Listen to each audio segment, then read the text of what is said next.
اب میں آ جاتا ہوں بہت امپورٹنٹ بارے میں. صبور بھائی یہ آپ یہ کہہ لیجئے کہ یہ بہت امپورٹنٹ حصہ ہے میرے آرٹیکل کا, اور یہ اس بات پر بھی بحث ہوگی کہ ظاہر بات ہے پرویز صاحب نے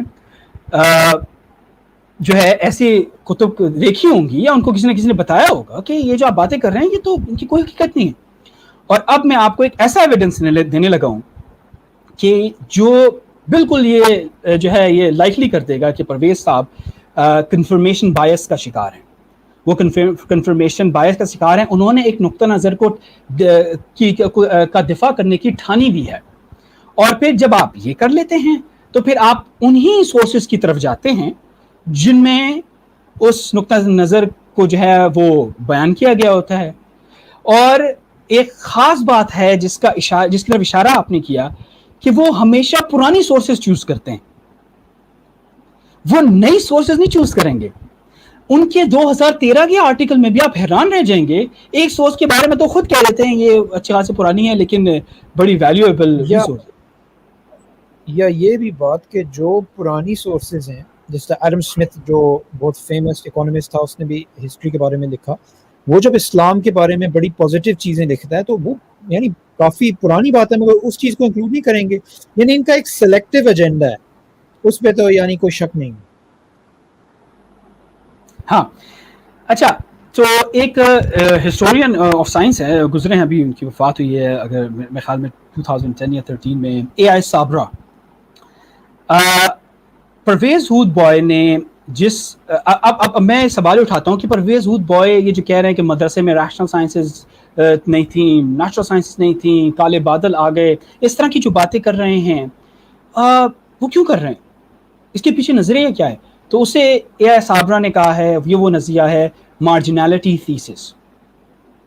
مارجنالٹی تھیسس اس کے جو چیدہ نکات ہیں وہ یہ ہیں کہ جو گولڈن ایج میں, سنہری دور میں جو علمی کاوشیں ہوئی تھیں, اس کا مسلمانوں کے مذہبی یا تعلیمی انسٹیٹیوشن پہ کوئی فرق نہیں پڑا. شروع میں تو جو آرتھوڈاکسی تھی, جو کٹر مذہبیت والے تھے یا جو شدت پسند تھے, فنڈامنٹلسٹ تھے, آرتھوڈاکسی, اس نے پہلے تو بڑے جو ہے نا کروے گھونٹ پیا, انہوں نے کہا یہ لوگ گریک سائنسز پڑھ رہے ہیں, اس کو پھیلا رہے ہیں.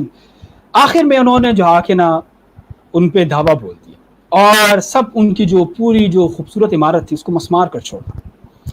اس کے بعد اور پھر اس میں یہ بھی ہے دعویٰ کہ بھائی اس تھیسس کا ایسا کہ ایک چھوٹی سی ایک ہینڈ فل لوگ جو ہے نا, مٹھی بھر لوگ صرف گریک سائنس کو آگے بڑھا رہے تھے, جس کا ذکر ہم نے ابھی دیکھا ان کی کتاب میں بھی ہے, اور 2-4 اور کلیم بھی ہیں. اچھا, ان 3 چیزوں کو ثابت کرنے کے لیے پرویز ہود بوائے نے جن چیزوں کا سہارا لیا ہے ان میں سے ایک ہسٹورین ہیں گولڈ زائر. آپ تو جانتے ہوں گے گولڈ زائر.